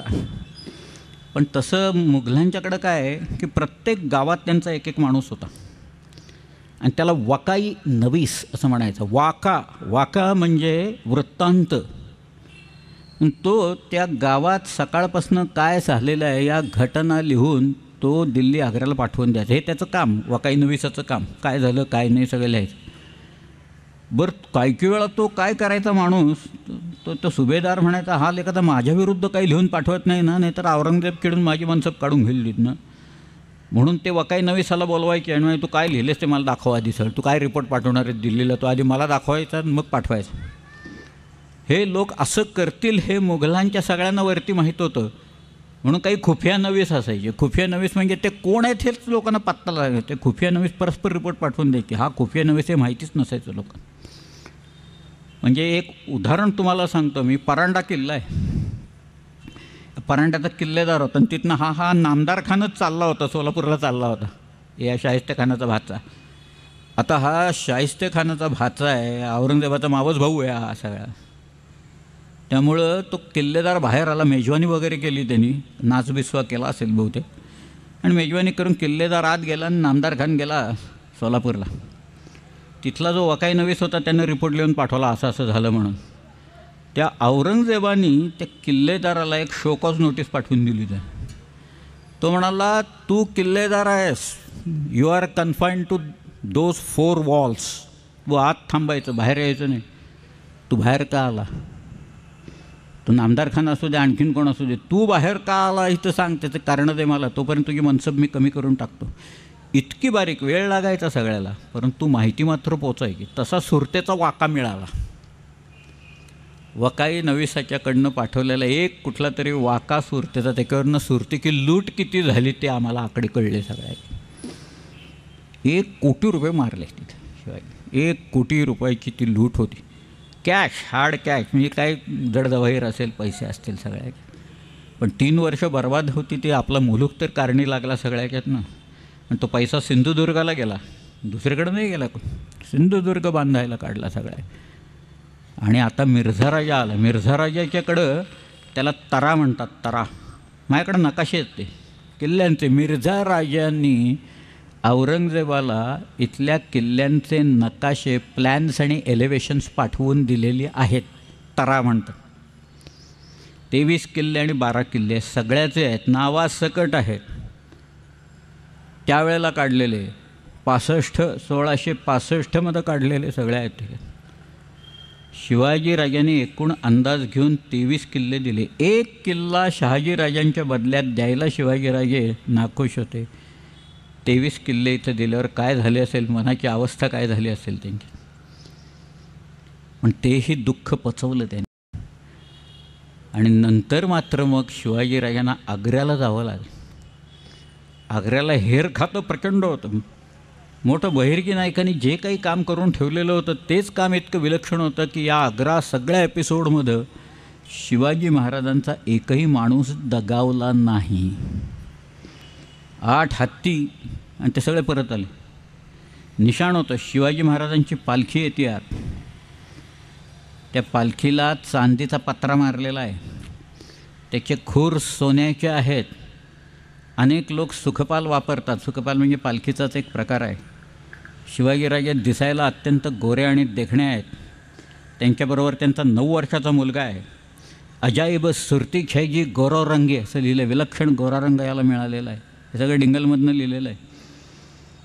तर ते आग्र्याहून सुटका हे शिवाजी महाराजांच्या आयुष्यातला अफजलखानाच्या नंतरचं सगळ्यात भयानक प्रकरण. पण आपल्या बुद्धिवैभवे पराक्रमे कोणाची गणना न करता कोणाशी तुंबळ युद्ध करून रणास आणले वगैरे जे काही लिहिले, कोणाचे भेटीस गेले, कोणास आपले दर्शनास आणले, कोणाचे मित्रभेद केले, कोणास परस्पर दगे करवले, असे ज्या ज्या उपाये जो शत्रू आकळावा त्या उपाये तो शत्रू आकळला त्यांनी तिथे. आणि शिवाजीराजे सर्व लोकांना जिवंत परत घेऊन येतात आपल्याकडे स्वराज्यात. मग मात्र ही चूक त्यांनी कधी केली नाही. मिर्झा राजाच्या वेळेला झालेली चूक शिवाजीराजांनी आयुष्यात कधी केली नाही. एखादा चांगला मॅनेजर असतो ना, तो he always learns from the mistakes असं म्हणतात त्याच्यात. You have to learn from the. कोण करत नाही हो चुका, कोण करत नाही. सगळ्यांच्या हातनं चुका होतात. मनुष्य प्राणी आहे, प्राणी मात्र आहे, चुका होतात. मेलेला माणूस फक्त चुका करत नाही, कारण तो काहीच करत नाही त्यामुळं. परंतु इथं शिवाजीराजांनी नंतर जे काही 66च्या नंतर त्यांची आघाडी आहे की 70 पुढं 14 वर्ष आहेत. या 14 वर्षात म्हणजे शिवाजीराजे ज्या वेळेला आग्र्याला गेले त्यावेळेला त्यांच्याकडे 17 किल्ले होते. परत आले त्यावेळेला 18 किल्ले होते. आणि 70 साली तानाजीला पाठवून कोंढाणा ताब्यात आणल्याच्या नंतर शिवाजी महाराजांनी जी आघाडी मुघलांच्या विरुद्ध उघडली त्याच्यात पुढच्या 8 वर्षात शिवाजी महाराजांच्याकडे जिंजीपर्यंत सगळे धरून 260 किल्ले होते. पण त्यांचे शब्द बघा काय आहेत. एका बकरीत फार बकरी नंतरच्या आहेत परंतु शब्द फार सुंदर आहेत. शिवाजीराजे असं म्हणाले की आज हजरतीस 360 दुर्ग आहेत. त्या बकरीतला आकडा आहे 360 म्हणून. आज हजरतीस 360 दुर्ग आहेत. एक ना एक दिवस खासा आलमगीर दख्खनेत उतरेल. एक दिवस औरंगजेब दक्षिणेत उतरेल. माझा एक दुर्ग त्या आलमगिराविरुद्ध मी एक वरुष लढवीन. माझा एक किल्ला मी औरंगजेबाच्या विरुद्ध एक वर्ष लढवीन. त्या आलमगिरास अवघी दख्खन काबीज करावं या 350 वर्षांचं आयुष्य लागेल. आणि शिवाजी महाराजांच्या मृत्यूच्या नंतर औरंगजेब इथं आला. त्याला माहिती होतं it's a long drawn battle. 25 वर्ष औरंगजेब इथं आहे. 25 वर्ष. हिंदुस्थानचा बादशाह, तख्ते ताऊसवर बसणारा, मयुरासनावर बसणारा, ऐशो आराम दिल्ली आणि आग्र्याचा भोगणारा, हा दख्खनच्या दऱ्याखोऱ्यात डोंगराळ भागात येऊन नाचतोय. त्याची दैना उडती आहे सगळ्या ह्याच्यातनं, प्रचंड दैना. कारण हा मुलूखच आपला असा आहे. औरंगजेबाने 89मध्ये त्याच्या एका माणसाने, एक हातम खान म्हणून होता, त्यांनी तोरणा किल्ला घेतला. तोरणा फार भयानक किल्ला आहे आमच्याकडं. म्हणजे इंग्रजांनी असं लिहिलं आहे की सिंहगड जर का सिंहाची गुहा असेल तर तोरणा हे गरुडाचं घरटं आहे असं त्यांनी लिहिले. असा तो तोरणा विलक्षण किल्ला आहे, प्रचंडगड. तो हातम खानाला किल्लेदार म्हणून पाठवला. त्याला किताबच दिला, किलहदार खान, बरं औरंगजेबाने. गेला वर.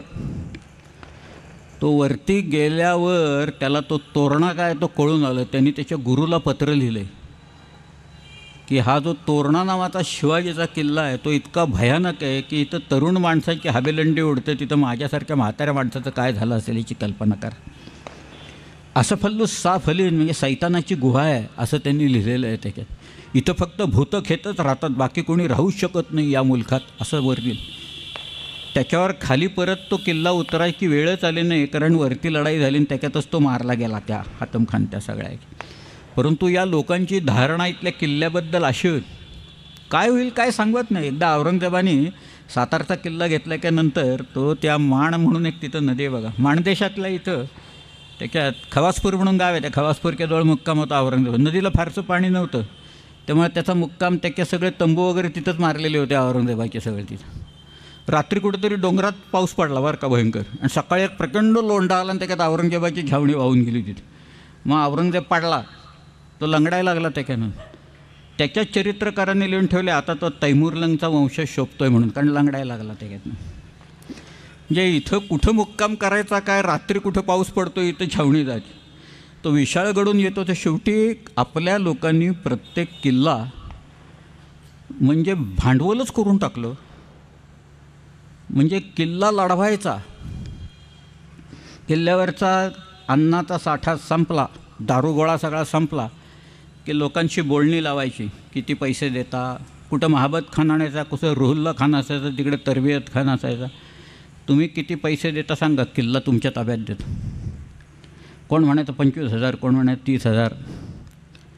मग मराठे पैसे घ्यायचे आणि किल्ला देऊन टाकायचे त्याच्या ताब्यात, तुम्ही जाऊन झेंडा लावा. मग तो माणूस एक सोन्याची किल्ली पाठवायचा, ज्याला किली द फतह असं म्हणायचं, विजयाची किल्ली, ती औरंगजेबाकडे पाठवायची.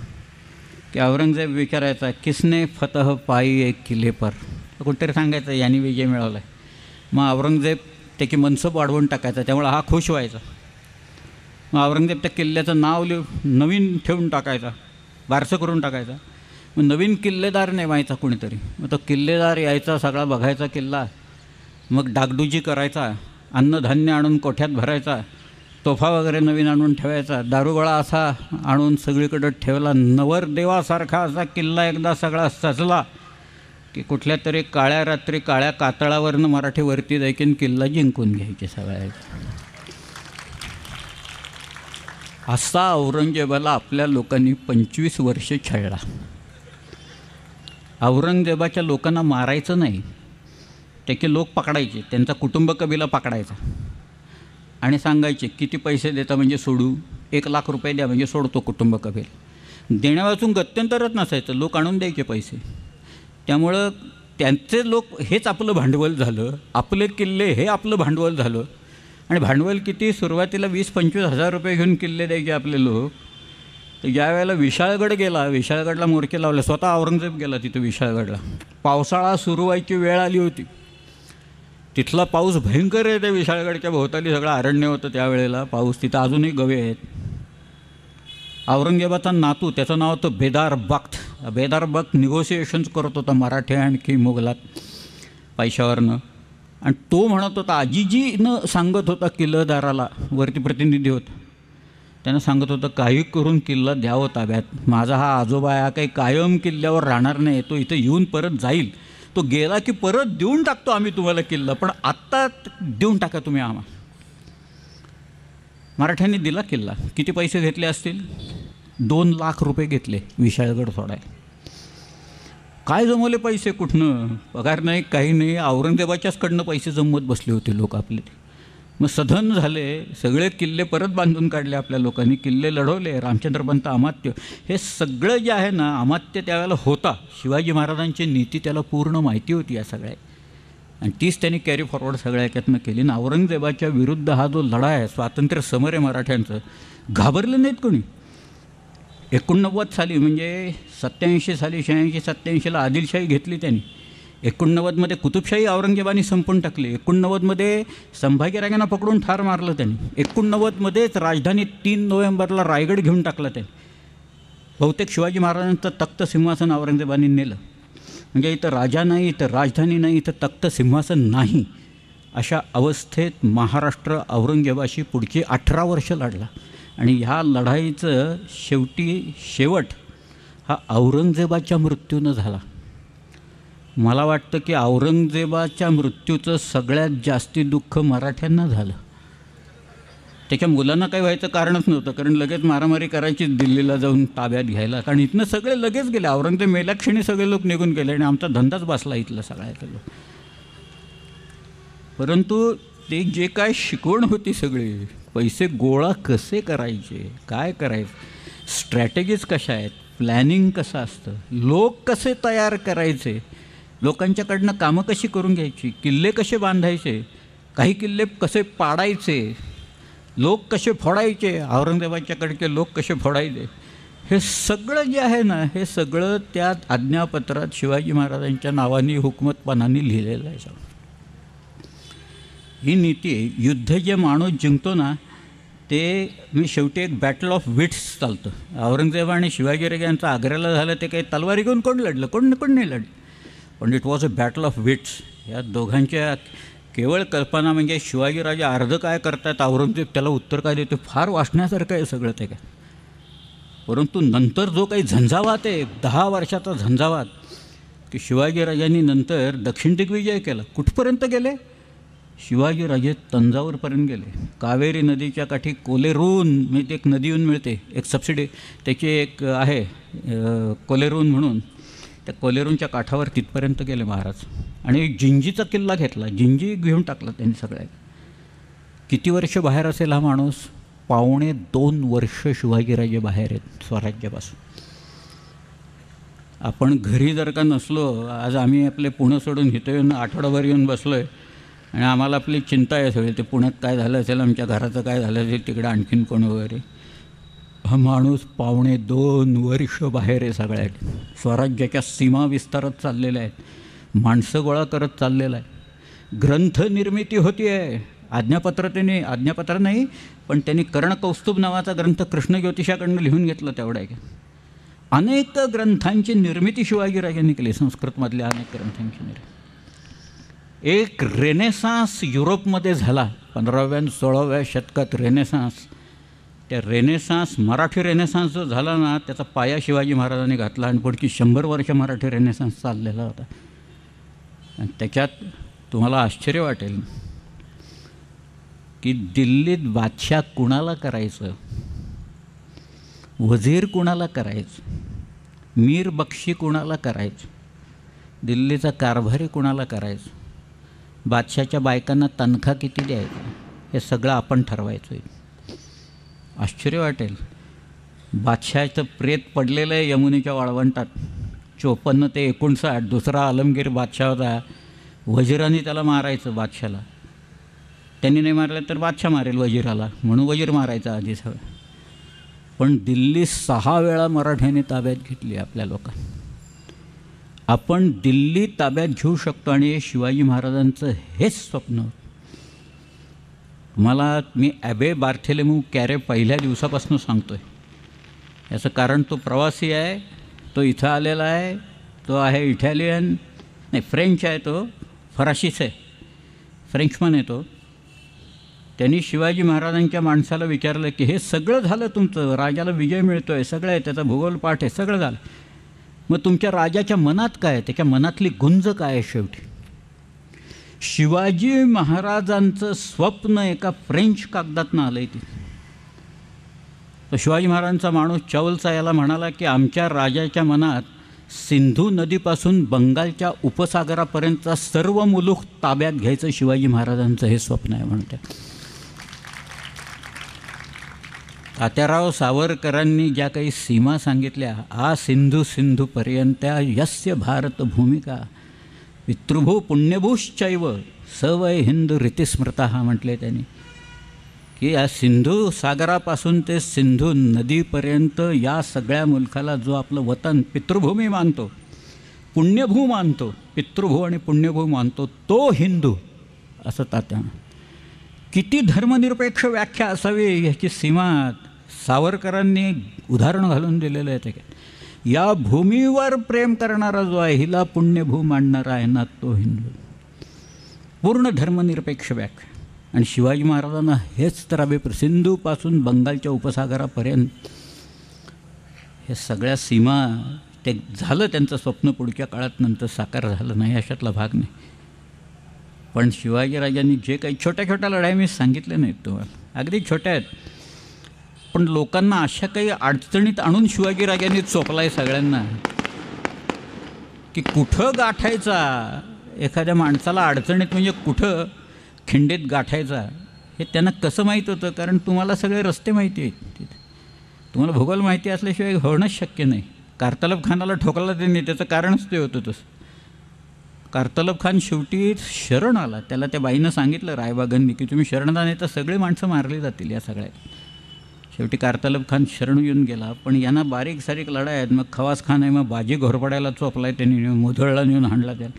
अशा बारीक छोट्या छोट्या या सगळ्या यातनं शिवाजीराजांनी जे निर्माण केलं ते निर्माण, एखादा उत्तम जनरल जसा असतो ना, त्याला म्हणूनच इंग्रज general of the Hindu forces असं जे काही म्हणतात ते काही चुकीचं नाही. नेपोलियन होता, नेपोलियन बोनापार्ट. नेपोलियन उंचीनं लहान होता. किती उंच असेल नेपोलियनची उंची? त्याची शारीरिक उंची लहान होती, पण त्याची बौद्धिक झेप आणि उंची फार मोठी होती. नेपोलियन बोनापार्ट 30-40 लढाया नेपोलियन खेळला आयुष्यात. त्याच्याकडं काही काळ ऑस्ट्रेलिया आणि झेना या लढाया तुम्ही पाहिलं तर त्याच्याकडे सैन्य कमी आहे, शत्रूचं सैन्य जास्ती आहे, पण विजय मात्र नेपोलियन बोनापार्टचा आहे. त्याच्यात नेपोलियनचा पराभव झाला वॉटरलूला. ड्यूक ऑफ वेलिंग्टननी तो पराभव केला. त्याच्या आधी नेपोलियन बोनापार्ट हा रशियात गेला होता. रशियाचा जो झार होता अलेक्झांडर, त्याच्याशी नेपोलियनचा एक तह झालेला होता. आणि त्या तहात युरोप जिंकायचा आणि वाटून घ्यायचा, आणि अर्धा रशियाने घ्यायचा आणि अर्धा फ्रान्सने घ्यायचा, असा तो तह होता. हा झार काही करेना, अलेक्झांडर काही करेना, म्हणून नेपोलियन सैन्य घेऊन निघाला. आणि तो म्हणाला मी पहिल्यांदा झारलाच जाऊन हाणतो, रशियात जातो आणि झारला मारतो, आणि मग म्हणाला बाकीचं पुढचं काय करतं. म्हणून नेपोलियन 6 लाखाचं सैन्य घेऊन रशियात गेला. नेपोलियनसारखा माणूससुद्धा किती आतयाईपणा करू शकतो याचं एक उदाहरण आहे की नेपोलियन रशियात गेला, त्याच्याजवळ 6 लाख लोक होते, पण नेपोलियनची वेळ चुकली. त्यांनी मॉस्कोला लढाई झाली, अनेक ठिकाणी त्या बारीक सारीक लढत, कोसॅक्स लोकांनी हल्ले चढवले. एक साधी नदी बेरेझिना म्हणून एक नदी आहे, ती बेरेझिना नदी ओलांडत असताना नेपोलियनचे एका वेळेला 20,000 लोक मेले, तिथं गारठून मेले, थंडीमुळे मेले. नेपोलियनची वेळ चुकली कारण तिथं थंडी सुरू झाली. रशियातली थंडी फार भयंकर आहे. -30 -35 डिग्री सेल्सिअस टेम्परेचरने नेपोलियनच्या सैन्याची वाताहत गेली पार. आणि नेपोलियन कसाबसा स्वतःचा जीव वाचून केवळ 60,000 ते 70,000 लोकांशी परत आला. नेपोलियनचे जे 24 मार्शल्स होते, त्याच्यातले एक मार्शल मिशेल ने म्हणून आहे, त्याने असं लिहून ठेवले, general famine and general winter rather than the Russian bullets have conquered the grand army. Russian army पराभव रशियन शस्त्रांनी नेपोलियनचा केलेला नाही आहे, तर तिथल्या जनरल विंटरनी केलेला आहे. मग इथं आमच्यावर जे हल्ले झाले, बहमनी आले, अनेक आले, खलजी आले, तुघलक आले, मुघल इथे येऊन बादशाह इथं बसतोय 25-25 वर्ष. त्याला काही मराठ्यांचं आणि शिवाजी महाराजांचं एक छोटंसं स्वराज्य जिंकता आलं नाही. त्याचं कारण आमच्याकडे एक जनरल आहे आणि त्याचं नाव आहे जनरल सह्याद्री.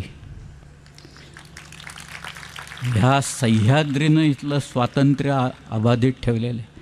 स्वातंत्र्याचे मंत्र हे जसे त्यांनी लोकांच्या कानात फुंकलेले आहेत, तसं ते स्वातंत्र्य टिकवण्यासाठी यांनी मदत केलेली आहे. त्या सगळ्या औरंगजेबाची अवस्था फार बिकट झालेली होती. ती कशी झाली होती फक्त सांगतो आणि मग मी थांबतो. हा 6 दिवस झाले तिथं आपल्या व्याख्यानात. तुम्ही मोठ्या संख्येने इथं येत आहेत. अनेक मला नवीन मित्र मिळालेत. सदानंदजी थरवळ आमचे आज नितीनराव कुठे आहेत मटंगे? ते त्यांचे सहकारी सगळे, तुम्ही सर्वजण एक, माझ्यासाठी नाही पण शिवाजी महाराज आपल्याकडे काय झाले आणि तो माणूस कसा होता, एक कॅरिश्मॅटिक त्यांची पर्सनॅलिटी कशी होती, हे ऐकण्याच्यासाठी तुम्ही इथे तर एकच दिवस राहिला आहे उद्याचा. पण फार सुंदर वाक्यात बकरीतच आलेली आहे. औरंगजेबाची अवस्था त्याच्यात वर्णिलेली आहे सगळ्याच्यात. तो म्हणतोय, सरितपतीचे जलमोजवेना, माध्यान्नीचा भास्कर पाहवेना, मुठीत वैश्वा नर साहवेना, तैसा शिवाजी नृप जिंकवेना, असं त्यांनी म्हटलेलं आहे. धन्यवाद.